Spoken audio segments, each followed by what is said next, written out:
Assalamu alaikum wa rahmatullahi wa barakatuh, everyone. Welcome to another edition of Youth Edition Canada Today. Canada Today Youth Edition. This is your host, Brother Muhammad Maxwell Hassan here. And for today's topic, it's one of those topics that people kind of like to talk about, but maybe not so much. Everyone kind of has an idea about it, but when you really dive into it, it's a whole new world. In the words of Dr. Seuss, I'm going to paraphrase here for a moment.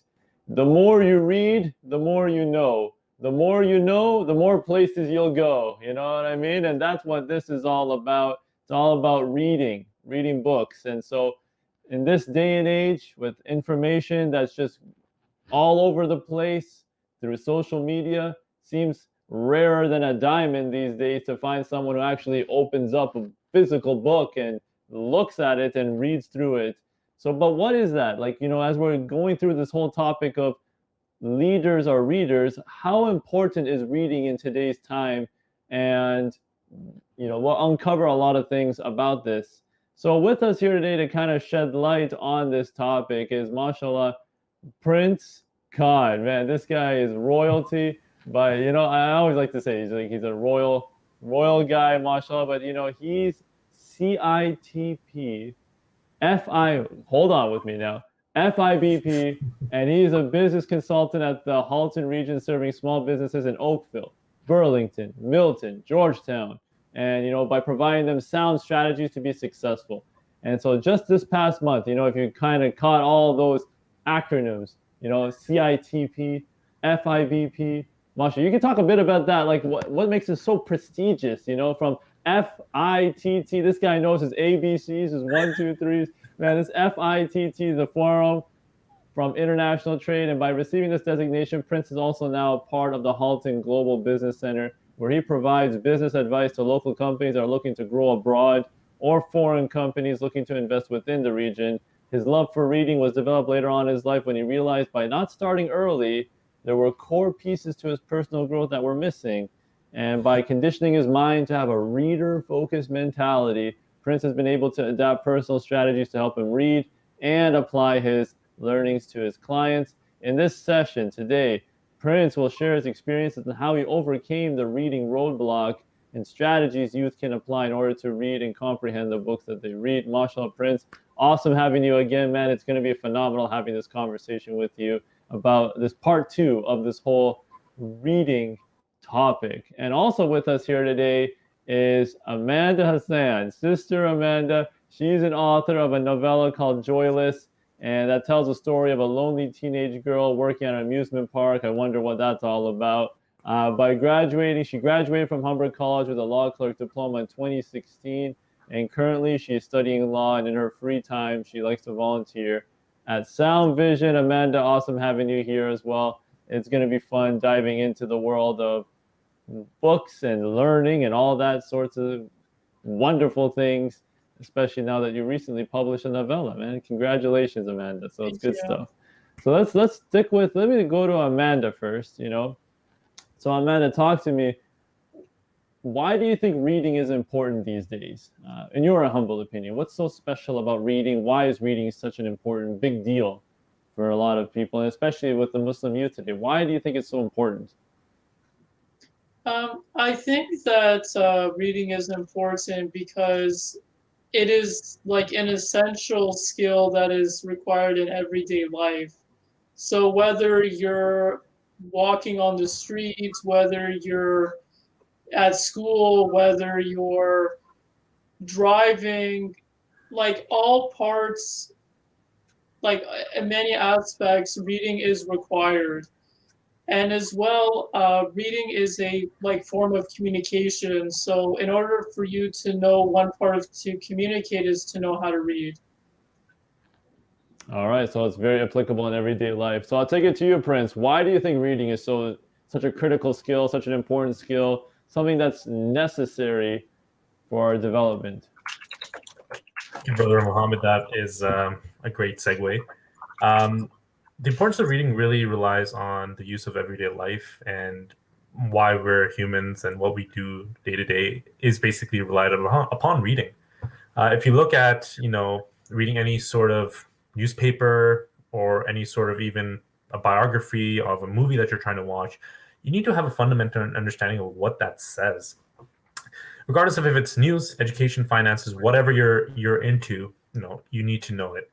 It's something that you not only need to know professionally, because as a professional, you need to know how to read. If you want to get a good job, you need to obviously be able to articulate your thoughts properly. But imagine a life where you're unable to read, and somebody during a job interview comes to you and maybe they ask you to analyze a case of some sort. You're there looking at that case, you have no idea because you don't understand or can't articulate what they're saying. It's going to hinder you in the future. It's going to hinder the job opportunities that are available to you. I'm somebody who faced those challenges when I was younger. I used to stutter a lot. I used to face a lot of challenges of public speaking, mainly because I just never used to read. But as soon as I got into it and I started learning, you just grow personally when you actually start practicing and doing things on your own. Very cool. And mashallah, Prince, like you just recently, I want to just dive a bit more into this recent achievement that you have, like CITP. What is all that? Like, for someone who maybe isn't familiar with what all that means, could you kindly share us like that, celebrate that recent accomplishment, and like how has reading kind of helped you get those that goal? Absolutely. So it's more than just the alphabet. That's one thing. So the CITP FIBP is an international trade recognition designation, which means I have the core competencies to basically teach others about importing and exporting and actually going global with their business or retaining clients within Halton region. So it stands for Certified International Trade Professional. And the reason why it's so good is because it allowed me to expand my horizons. It's known internationally. You can go to Europe, US, wherever you want, over 52 countries, this designation is recognized. And I had to read through 75 chapters over a period of 9 months to go through all the content that was in the textbook. And I loved every minute of it because I was able to learn something new and adapt to that learning. Holy cow, man, 75. That's a 75 chapters, mashallah, but you really like absorbed it. Yeah. I'm sure that was a journey in and of itself. So wonderful. So there you go. So reading clearly had a role to play when it comes to achieving that special prestigious designation. Mashallah, again, Mabruk, congratulations. It's definitely one of those things that you look back at and you're like, wow, in the moment it was tough, but you look back at it now, it's like you paid off and it all was worth it.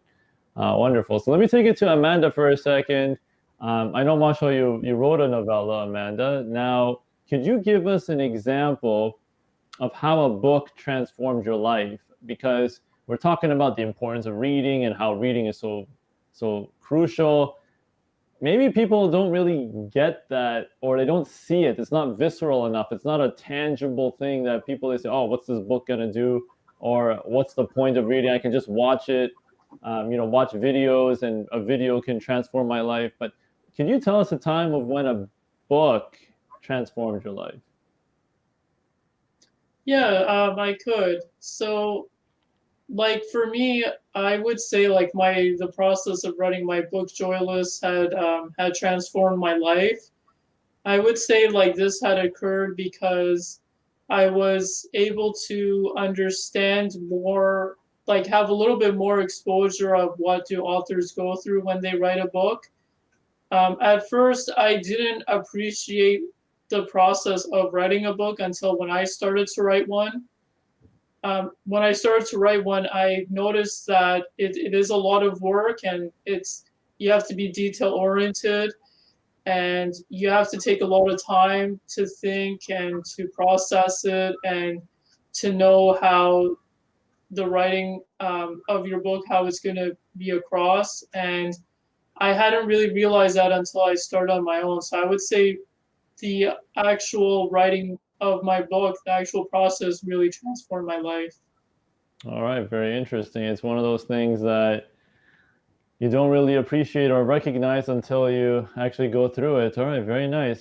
Prince, talk to me, man. Like, has there a book that you could point towards that you can look at with confidence and said, wow, this book really opened my eyes to certain things, and my life hasn't been the same ever since I read a particular sentence, a chapter, a whole book. If so, could you kindly share that experience? I think we'd love to hear how that monumental, pivotal moment occurred in your life because of reading a book. Absolutely. Well, it dates back a couple of years when I joined the Brampton Entrepreneur Center, and back then I was all about learning and engaging, and trying to get involved with my community, but also how do I better serve my clients. So one day I got a gift card from one of my clients, and it was for chapters, and I was like, okay, well, I'll take it. I'll go there. I'll see what they have. And I picked up the book by Terry O'Reilly, Marketing Lessons Under the Influence, and I read the back. I'm like, this looks interesting. It had a lot of good content in it, and frankly speaking, when I read through it, it was life-changing experience. So I was able to really identify and understand, how do companies really market themselves. Is it you having to be different from one another? If your competition is out there, how do you compete against that competition without actually spending more than your budget, right? So ultimately, this book really helped me in the sense that I understood personal branding for one thing, right? That's one of the key things in society today is your personal brand. You, Mohammed, you, Amanda, mashallah, you both have your own personal brands. How do you portray that to the people around you? We talk about customer experience versus customer service. Experience is completely different from service. Service is just giving somebody a donut. Like an experience is you're actually doing cartwheels with a donut, right? Timing of promotions, and we talk about the value of a small gesture, giving somebody a small item just to make their day better, right? And I'm a little biased because I'm a business consultant, so I love reading business books, and so I can't really say I have a fictional novel I can really rely on, except The Kite Runner, which I'll talk about later. But these tidbits have really helped me elevate my understanding of how marketing is really done and grasp how do companies differentiate themselves from one another. I see, and this is actually a great segue into this next question, and I'll continue on with you, Prince, because when you're saying marketing books, a lot of times, again, no intent, all hands in the air, no ill intentions here when it comes to saying it. A lot of people may think it's just a dime a dozen. There's so many marketing books all saying the same thing in just different words. Right. And even then, sometimes I'm sure maybe it speaks to different people in different ways, but that's one of the criticisms I think a lot of people or skepticism that people have when you're like, oh, check out this marketing book. People are like, yeah, well, whatever. What are they going to say that's earth shattering or riveting than what I already have and what I already know? It's basic branding. I mean, how much can you go off of branding, right? That's one criticism. Mm-hmm. So that leads me to the question is, do you think that there's too many copy and paste, too many people that just copy and paste certain things, and they're not enough original critical thinkers or enough original folks that can look at a philosophy or look at a topic and really be objective about it and present it in some brand new groundbreaking way? What's your thoughts on that, Prince, in terms of is there too much copy and pasting going along? Not saying plagiarism, but more so, oh, this is an idea, just repackaging it and selling it in a different way. Is there something like that? Is this way out in left field? Is this a reality? What would you say? No, absolutely. It's obviously becoming a challenge, especially with today's day and age. I mean, there's so many videos online. You watch TED Talks and you see all these people talking about great things, and sometimes it gets repurposed into a book of some sort by someone else. With all things internet, being able to build critical thinkers, it's becoming more challenging because everything's at the tip of your fingertips. You don't have to think about a solution to a problem. It's just kind of handed to you. You go online, are people buying this? No, they're not buying it. Okay, maybe there's a challenge here. And then you kind of go for that. It's not, people aren't actually doing the research and actually going above and beyond to really figure out, is this something that's, out there? And frankly speaking, when we look about 100 to 120 years ago, when we had this whole automotive movement and you had, automotive jobs, Ford and GM and all these companies that started up, it was really focused on labor, right? And you didn't really have jobs that were, high thinking. It was just, you had to make wheels, you had to make car parts, things like that. But today's day and age, it's all about critical thinking, and regardless of whatever industry you're getting into. And in 5 to 10 years from now, that's going to be the most in-demand skill, in my opinion, because if you can't think on your feet, in the job market, you're not going to get anywhere. It's going to make it so much more difficult for you. So whenever you face some sort of challenge, regardless if it's reading or anything else you do in life, you have to understand that it takes practice to understand how things work. So try and trial, keep doing it until you understand how it works. Don't just rely on Google. Don't just rely on the internet, because sometimes that information is misleading, or it may not give you the right information. And on top of that, it won't give you the opportunity to actually think on how to solve this problem yourself. Interesting. That's a good point. And down the line, it's something that, especially now with this whole COVID-19 pandemic, it required people to think on you had to overnight literally figure out ways on how to keep your business thriving and adapt and be quick about it. There's no answers to the back of the textbook. I mean, yeah, we could refer to the Spanish flu, we can refer to things that happened in the past, but this is like a COVID-19, a new strain, right? That's happening. So there's no answer to the back of this textbook. So it's a good point of how it's really crucial to have that critical thinking. So let me ask you, Amanda, let me bounce that question to you.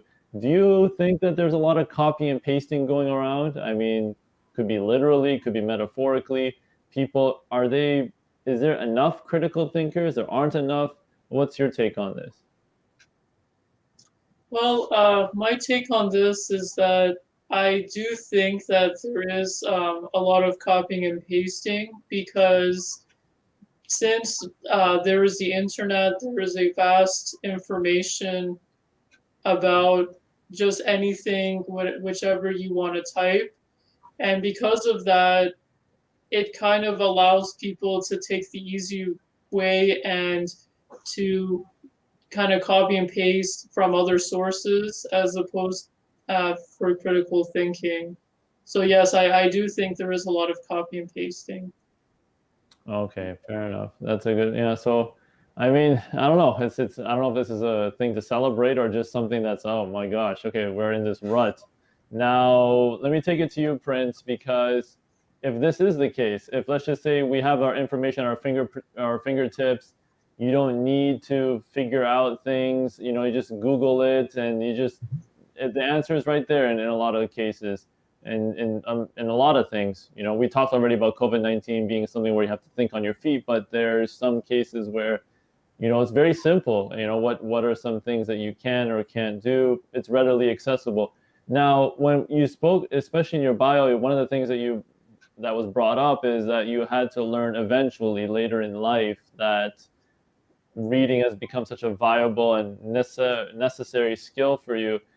Let's take it to the school system. I'm sure, because I can say for myself that, with the schools that I went to, that they've introduced me to so many books that were thought-provoking, and, you owe a lot to them. But then again, when it comes to school and textbooks and people, oh, here comes the moans and the groans and oh my gosh, you got this 500-page report, or I'm exaggerating here, but that's the deal. It all starts with the education system. So Prince, can you illuminate like what our current school system is about, just from your own perspective here, having gone through it and looking back at it? And if you were in charge, or if you had the power to change something, what would it be? So where do we stand right now in terms of reading in our current public education system? And if you could change something, what would it be? That's a fantastic question, and I don't think it gets asked a lot, and people don't really challenge it as much. I personally think the education system is broken. And it's broken because it doesn't teach you the skills that you need to be successful in the field that you want to get into. And they don't promote that. What they promote is, here is a broad idea of what education is. Take some math courses, take some sciences, read some textbooks. But what is that going to give me? All the science courses that I took, I don't think I use anything from that, right? So there's courses out there that, you're supposed to be taking in the education system where they're supposed to add value to your life. But at the end of the day, they add no value. Like, for example, you're taking calculus and advanced math, let's say, in grade 12, advanced functions or whatever it was called, right? You really need that to get into the program that you're trying to get into. I think what they need to do is step back and think about, how can we restructure this in a way where it's fair to all students? So, for example, if a student, let's take me, for example, what are 3 things that you would want to study? Let's say business, I want to be an astronaut, I want to be an engineer. Okay, these are a couple of courses you can take and go through them. Imagine if I did this when I was, early, grade 1 to grade 6 sometime.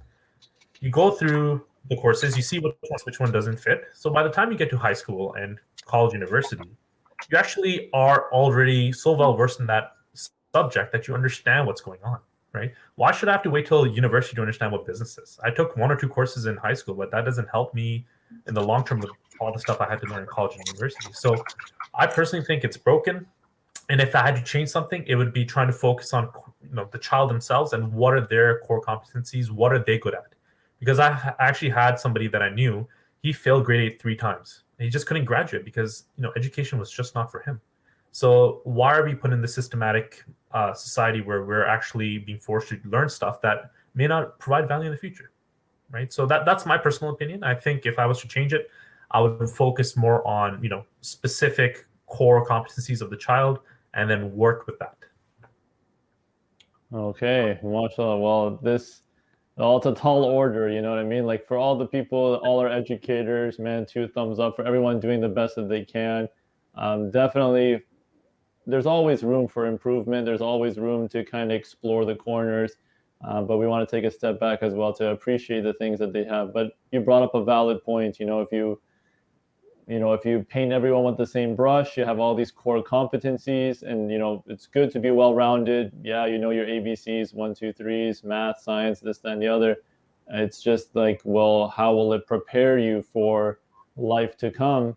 Then perhaps that's something to reevaluate and look into. Very cool. All right, Amanda, I'll take it to you. Let's see. What would you say in the context of reading particularly?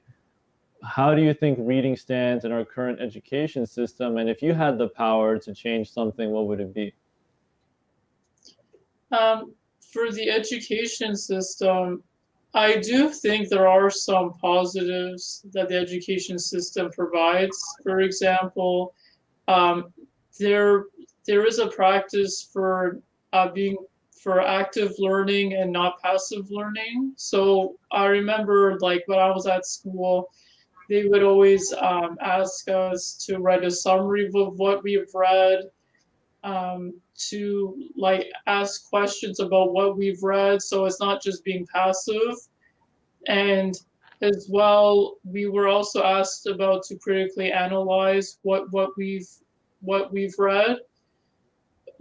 One area I think that they could improve on is to encourage people to read more outside sources, because when people are in school, especially in from high school or post-secondary, a lot of people, they don't have time to read outside sources because of what they have for schoolwork, and there's not really enough time to read additional readings what you have at school. So the best thing is to also read outside sources and not only read what you have at school, because it kind of creates a limited exposure to what you're reading about.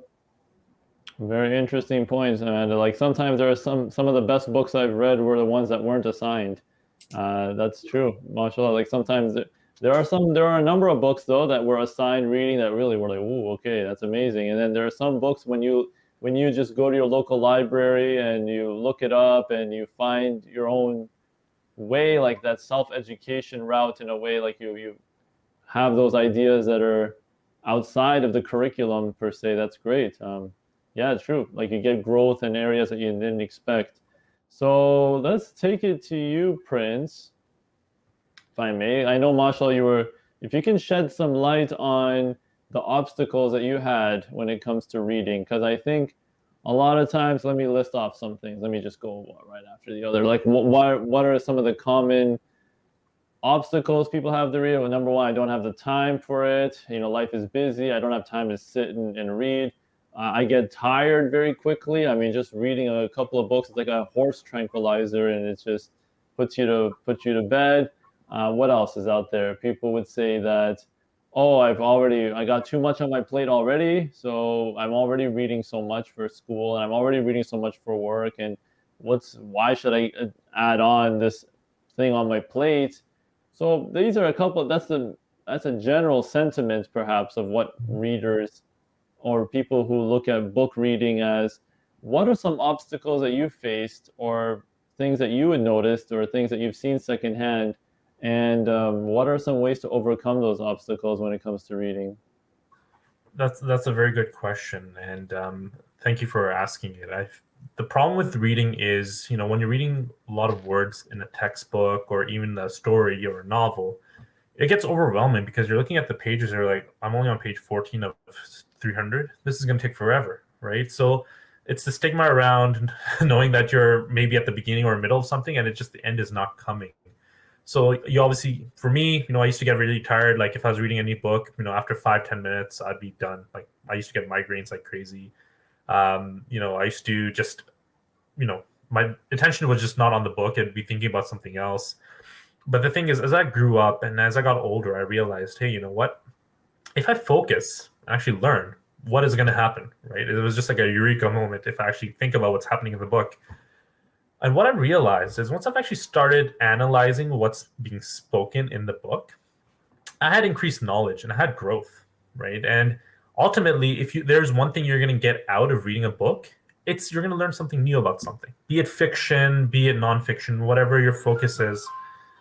You're really trying to make sure that you are learning something every day. And a lot of youth have to understand that, yes, it's boring sometimes. Yes, it may not be your fit, but you have to find a book that fits what you want. If you want to be in business and you love business, you go out and get a business book and you start reading it.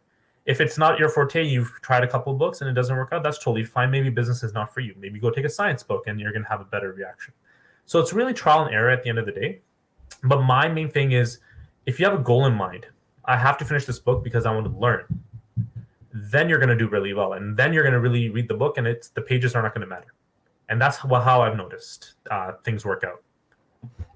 I see. So it's funny that you brought that up because I remember one time some author, if I'm not mistaken, deliberately removed page numbers from their book because of what you just said. Some people, they look, oh my goodness, I'm page 10 out of 235. Oh goodness. But they actually remove the page number, so you're encouraged, I suppose, to just keep reading. I don't know how you'd keep track if you don't know where. I guess maybe you fold the paper. Who knows? But I see what you're saying. That mountain that you have to climb. My goodness, it's so overwhelming right out the beginning, and you're like, oh, what's the point? And you just give up. So I hear you, but the fact that you look at it like, look, this book is gonna help me learn something new and grow and progress.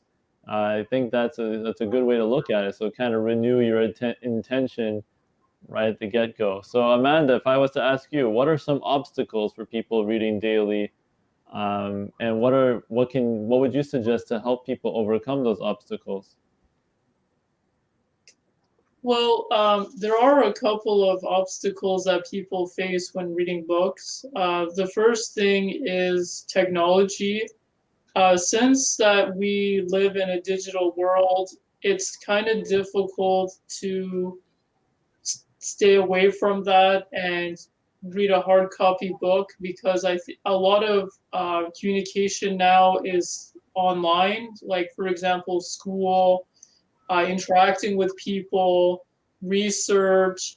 A lot of things are now on the internet and not really on hard copy, unless if you look for on hard copy.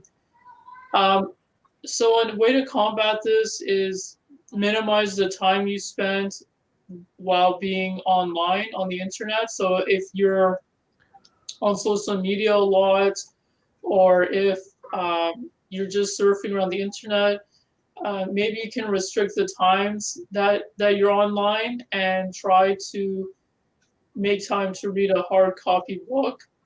Another thing is commitments. When people like work in a hectic lifestyle, it's very difficult to set time aside to read because a lot of errands needs to be done, and it's difficult to make time to read by yourself. So perhaps when you do have that spare time, you can use that time to read a book. So those are the two advice I would have. I see. So just kind of make some time. You have to carve out time to read. It's tough. I don't know. Small these days. it's almost like, and especially competing against technology, it's almost a losing battle. And what do you think though, Prince? If I can ask you, do you like reading online, like Kindle books or online PDFs, things like that? Do you prefer that? Like for me, I prefer old school, but I don't know what your take is. Yeah, I mean, the most recent reading I did was for this FIP, so it was a whole year of reading pretty much. And I wasn't really initially a fan of the PDF style, but one value I got out of the digital copy is I'm able to copy and paste into PowerPoint key points that I don't want to miss. I mean, it's always good to write it down, but I don't have really great writing. So I mean, with being able to break down your chapters by the key content that's covered in there, it just made it so much easier. So when I went back and actually saw, oh, this is what this chapter said, I remember this now, right? It puts things into perspective. And by just doing that little method, I personally now feel that PDF is better, and it's worked out for me. So that's the advice I can give you. Yeah, that's awesome, man. The PDF, the other plus of it, or the plus side is that there's no baggage. Like you don't have to carry it around. It's on your Right. tablet and whatnot. Amanda, what do you think? Do you prefer reading hard copies or do you prefer electronic? For me, I prefer hard copy because hard copy, it's sort of the experience that comes with the hard copy that electronic copy cannot do. Like, for example, actually like holding the actual book in your hand, actually physically highlighting key points, actually underlining, making notes on the margins. There are some features like online that you could do, like you could still highlight text or write on the margins, but it just isn't the same in hard copy. It just has a more sentimental value than actually online. Yeah, true. This is the same argument people would say when it comes to CDs, right? When people used to buy a record, oh, I own this record, or I own this CD. So it's like when I buy this book, it's like my copy. You don't get that same value when it comes to, oh, I downloaded this, or I just purchased an electronic version of this. Yeah, I mean, yeah, but it's people like to, feel the knowledge, I suppose. But I hear you. All right, mashallah. So as we're kind of winding down on this whole book conversation, wanted to, let's say, we want to leave with some action plans. So, Prince, if I can take it to you, what would you say are your top 3 books in your list that everyone should read right off the bat? Just out of curiosity. And then I'll take it to you, Amanda. Again, I'm more biased because I'm in business, and I've enjoyed it ever since I went to college 10 years ago. Terry O'Reilly's book, fantastic. Tony Robbins Unshakable, I read that book. And if you're into investing and learning about how investments work, I mean, it's not for everybody, but it opened your mind to how the world is and how investments are done, which was fantastic. And again, the fiction book that I really, really loved, and it's probably my favorite one, was The Kite Runner. I'm sure a lot of you have read that book, but it was honestly the story behind it and thought process around what the scenes were showing, and you can imagine it. It was just such a moving book, and I absolutely loved it, and it was probably my favorite read of all time. Sorry, Prince, I missed that. What was the last, the It fiction? was The Kite Runner. Oh, Kite Runner. Right. Oh, I remember that was a hit in high school. Yeah, that's awesome. Mashallah. All right, Amanda, you can list off your top 3 books, and Amanda, you wrote a book, so kindly let us know a little bit about it. So maybe what are your top 3 books that everyone should read? And you can, you went through the process. Why not share a bit about it and let us know what Joyless is all about? Okay, so my first 3 recommendation, aside from my book, is so the author is the same, Richard Carlson. The 3 books I would suggest is Stop Thinking, Start Living, Don't Sweat the Small Stuff, and What About the Big Stuff.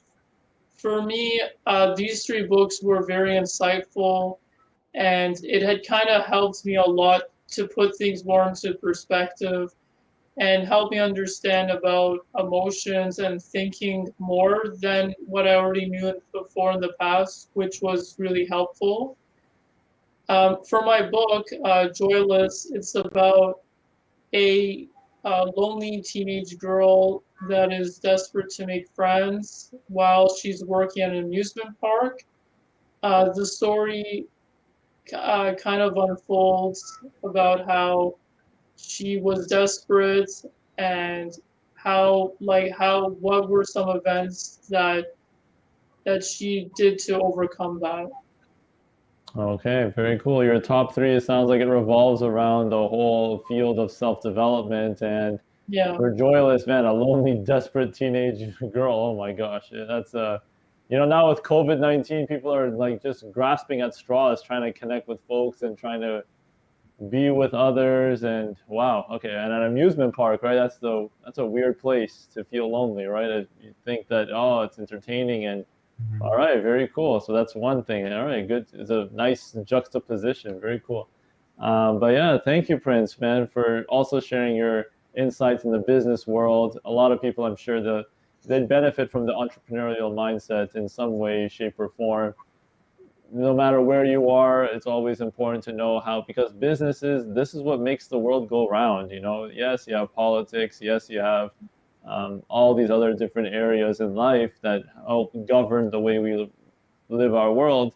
More often than not, businesses are what impacts us on a day-to-day basis. I mean, the things you purchase, the clothes you're wearing, all of this stuff comes from businesses. So what directly impacts your life is the business world. So fantastic, man, mashallah, and I appreciate you sharing the Kite Runner as a fiction recommendation. So, and I always hate to do this. I hate to do this. I hate to do this every time, every episode, but always all good things must come to an end.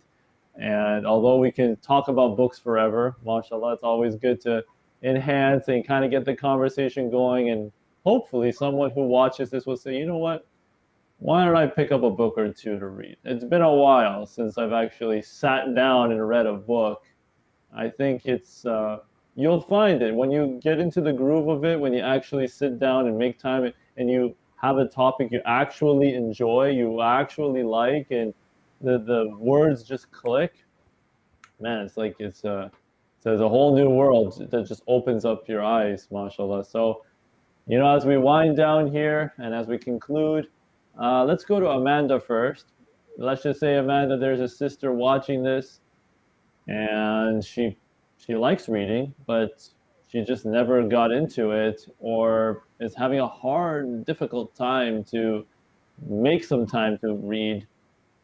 What would you say is your greatest piece of advice to encourage or rekindle that love of reading so that way people could become more enlightened?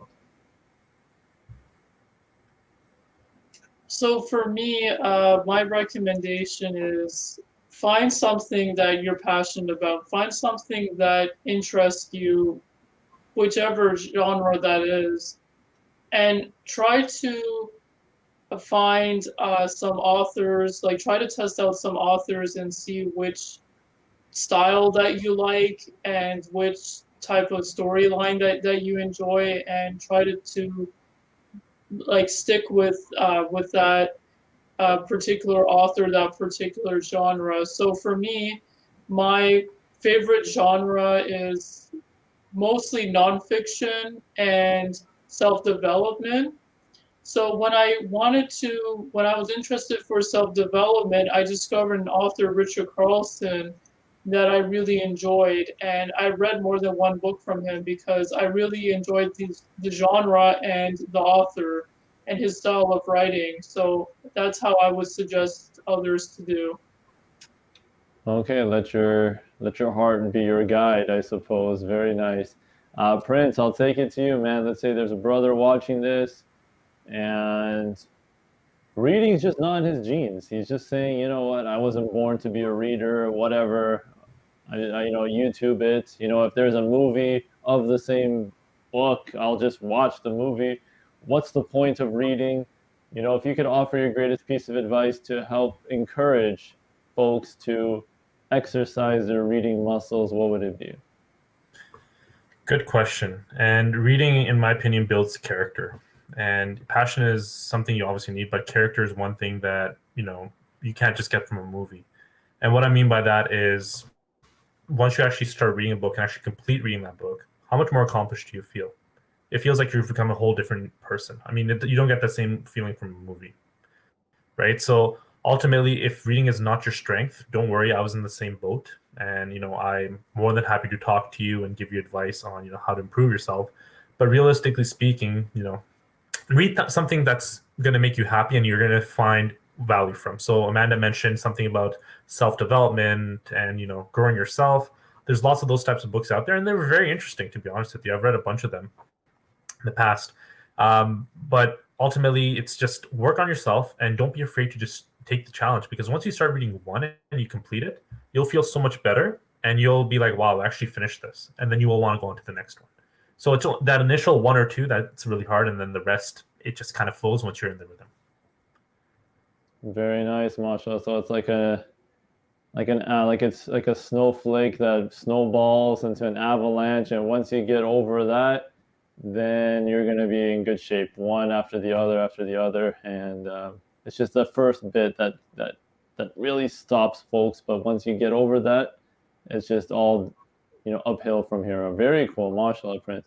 Thank you both so much for spending the time and sharing your insights about this whole conversation regarding reading. I mean, I had a blast, and mashallah, I hope you two did as well. It's always great to meet fellow readers and people who just love page turners and just wanted to better yourself in any way. So thank you both.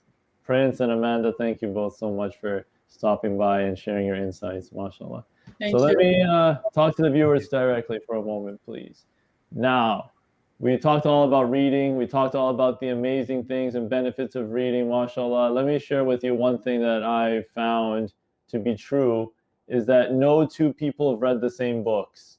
No two people have read the same books, meaning that you never know who's read what and what knowledge that they possess, because people judge you based on the library that you've read, the library of books that are in your head based on the information that you've gotten. And circling back to Dr. Seuss, the more you read, the more you know, the more you know, the more places you'll go. And so when you open up those doors of knowledge, everything is going to be all right. And the other last thing I'd like to share with you is that reading is one of those time traveling devices, or it transports you to a new place in time without you having to move anywhere. When you read a new book, opens up new ideas, opens up new explorations, and it opens up your mind in ways that you didn't think were possible. So read. Reading to the mind is what exercises to the body. And with that, stay safe, stay strong, and stay proud to be Muslims. Assalamu alaikum wa rahmatullahi wa barakatuh.